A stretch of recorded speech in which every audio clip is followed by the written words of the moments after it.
abogado rin sa to Dakbayan sa Los Santos sigutan nato ang batigayon unsa expectation nato as batigayon unya nga flood control project hearing.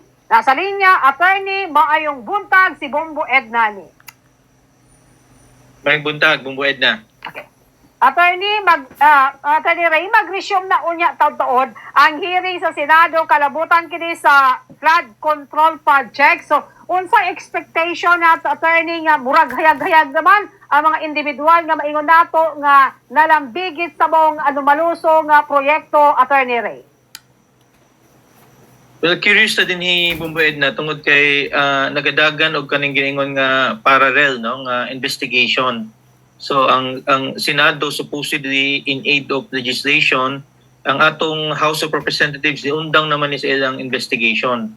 So what kabaloon sang dynamics ani tungod kay ang naay mandato nga mo imbestiga kani atong independent commission. No mo ganing pangalan nga independent para presumably ang ilang mga findings independent. No sa Senado karon daghag mga niagig kanang ginaingon nga mga developments no since nga na-suspend ang ilang investigation. Di kay ta familiar unsa ning mahitabuan ni Bombo Edna tungod kay na may na-appoint nga body nga mo imbestiga. No so base mo create nig kaning ginaingon nga confusion, conflict ba or ilang i-preempt no ang investigation sa independent commission. So nasabtanon tani sa atong mga senador Bombo Edna no kaning investigation unsa ilang purpose ana. No labi na mutan out ang halos atong mga senador involved man sa kaning ginaingon nga kontrobersiya. No naay mga dawit ang ilang mga pangalan so unsa ka independent kaning resumption no sa investigation sa atong Senado. Okay. Attorney, sa kaso ni attorney kay mag-ingon siya gi-invite daw nila daghang mga kongresista nga nalambigit ni ana mga dulan sa 20 invited po si Martin Romualdez ug ban pa attorney Ray og labaw pa si Saldico kay pwede ba na attorney nga wala man diri sa Pilipinas kining si Saldico nga maoy isa sa mga ginatudlo nga utok sa mo kana nga krimen?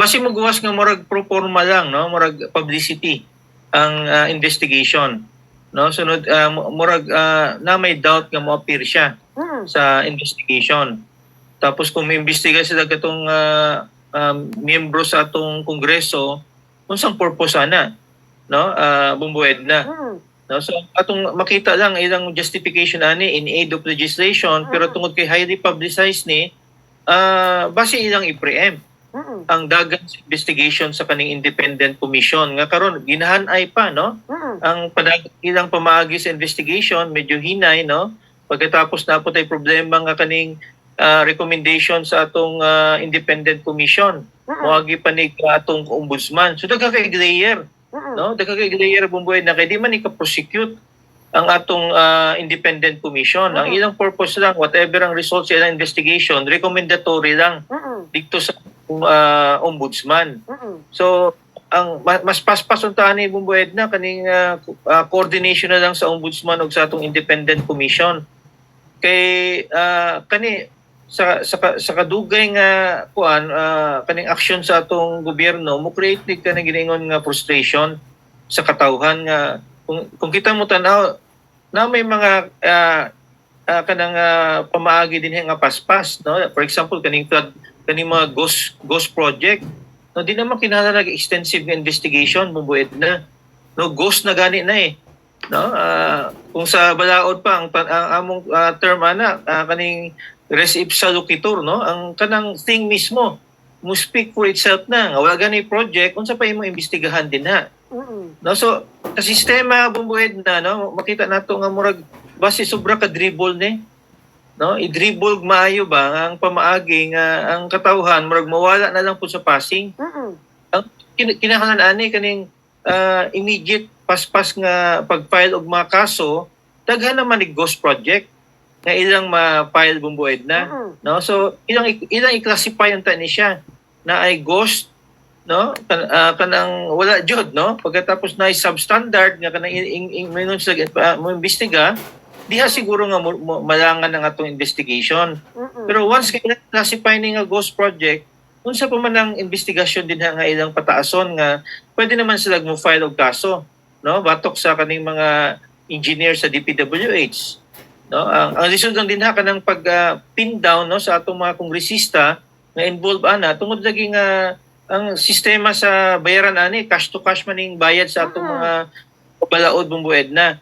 So mo ni ang atong ginatan-aw karon ang dynamics mosulod pang Senado, no, mo papel pang Senado nga supposedly na may independent commission nga mo handle ana, no, na may ombudsman nga dapat mo prosecute. So in doubt ta na bumbued na ba, no, unsa ang ilang motibo pagkandak ng investigation, siguro except lang nga i-discredit ang ubang mga tao nga ni istorya na sa una, siguro nang makita na to. But personally, murag wa ko'y believe ana, bumbued na, no, kanang Senado mo conduct pagka ng investigation, labi na nga na may independent commission. Kung naman sila buhaton na ni bumbued na, dapat ilaning suportahan, no, kaning independent commission, ilang hatagag dungag ng mga puder, no, kay executive ko lang man ni siya creation na isuporta sa kaning atong Senado, Kongreso, pero kung mupapil pa sila sa investigation tapos ang ilang pamaagi sa investigation, ang ilang mga pangutana murag senseless na bumbued na ba, no, nga di man na mo acceptable na sa husgado, no, sa korte.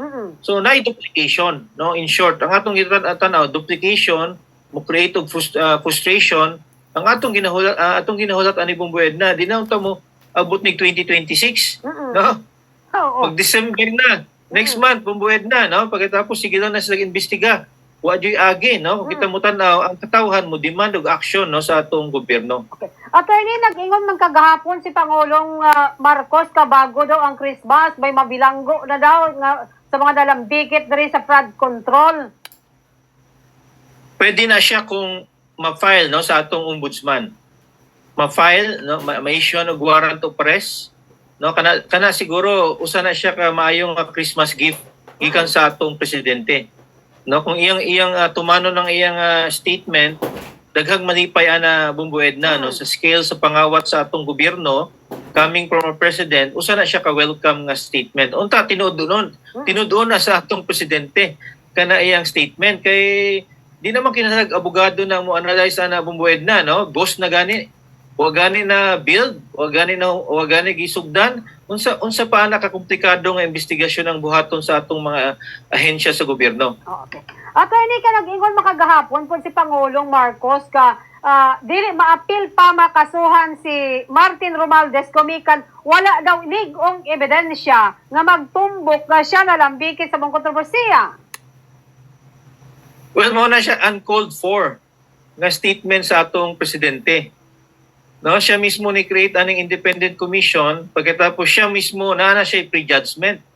No, tungod lang ba nga iyan ang iyan ang cousin, iyan ang pinsan ang kanhing speaker, mahimo din siyang prejudgment. So uncalled for na nga statement sa atong presidente nga iyang i-clear dayon, no, ang kanhing speaker. No, tungod kay kabalo man ta ang kadaghanang binuang gikan man sa Kongreso, no, ang mga mastermind gikan sa Kongreso, so nga naman yang i-free, no, ang kanhing speaker, dapat ang kanhing speaker iyan ang tubagon, no, ang mga akusasyon, iyang mga charges batok sa iyaha. So medyo uncalled for, no, kanang statement sa atong presidente. Okay, kay Saldico, Attorney Ray, kay nag-ingon po gahapon ang atong Pangulo nga ano daw kanang di madakpan pa kay wala pa ba siya warrant of arrest, wala pa warrant of arrest unya Attorney Ray kanang di pa ba makancel ang passport kumikan kay wala pa may warrant taw kining si Saldico.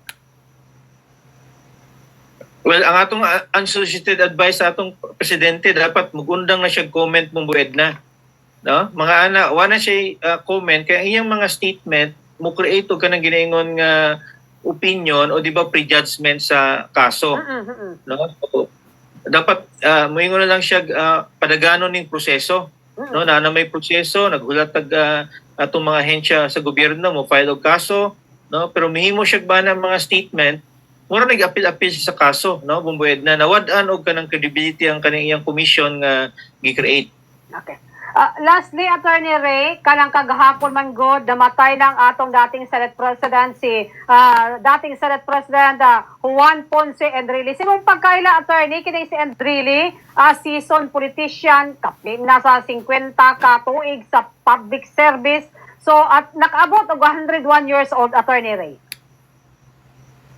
Well, controversial figure, no? Si kaning Senator Juan Ponce Enrile, di po siya basta-basta iyang track record, no? Ato maning schoolmate, no, sa UP College of Law, si kaning Senator Enrile.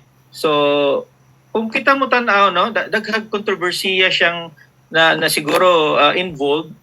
At this stage lang siguro enough lang ta moingon nga one of the most siguro consequential figures. Mingon tag consequential, medyo politically neutral nga statement ba? No, mingon tag sa iyang siguro generation, no, ni create siya impact, no, sa atong nasod, whether ang impact positibo o negatibo na siya bumbued na, depende kung sa ka nakalingkod sa nga political fence. No, daghang po nalipay sa iya ha, daghang po na medyo happy, no.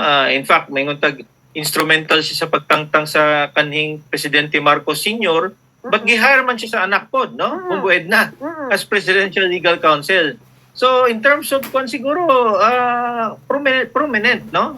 Di basta-basta ang gibuhat sa kanhing senador, pero di pa ta mo judge bumbued na kung in totality ang iyang contribution positibo ba o negatibo, no, sa atong sosyedad. So mapansin ka Attorney Ray, no, nga even though nga ingon ana ka controversial daw gihapon siya sa pagpapili niya isip senador, taas kayo ang pagpangatungdalan niya, Attorney Ray. Yes, no, tungkol popular figure, no, may siya mo pwesto, no, sa politika, no, siguro timing pod, but napoy abilidad yun, no, in fairness, na may abilidad katong kanhing senador, di lang mo judge bumbued na kung ang iyang ability, iyang gigamit ba ni sa sakto, no, o dili sakto nga pamaagi, but mo saludo ta, no, as usa ka, siguro usa ka consequential nga political figure, no, sa atong generation. Ato lang i-reserve no ang judgment sa iya, but siguro sa iyang pamilya, no, mo extend ng tag condolences, no, sa iyang contribution, no, labi na sa atong sistemang politika, no, sa atong nasod. Okay. Attorney Ray, daghang salamat, Attorney Ray, sa oras sa gihatag mo sa mo adri karon sa Bombo Radio Jensen. God bless mo, Attorney Ray. Anytime, no, bumbued na. Okay, mo kadto si Attorney Ray Cartuhano, ang atong nakauban mga kabombo sa to programa ang Bombohanay Big Time. So, asa